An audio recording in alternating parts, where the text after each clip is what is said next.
अस्सलाम वालेकुम बच्चों, उर्दू कायदा हरूफ तहज्जी में आज हम लाए हैं लाम से अल्फाज, यानी लाम से शुरू होने वाली चीज़ों के नाम हम सीखेंगे इस वीडियो में।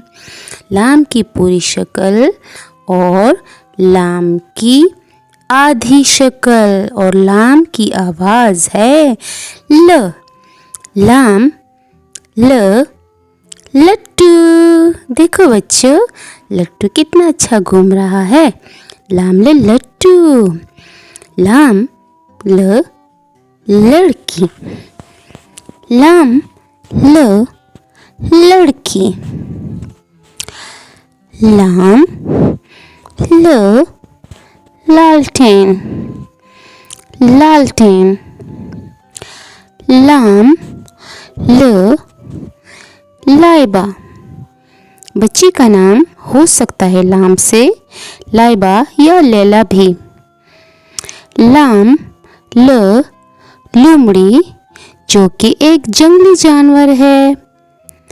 लाम ल लड़का।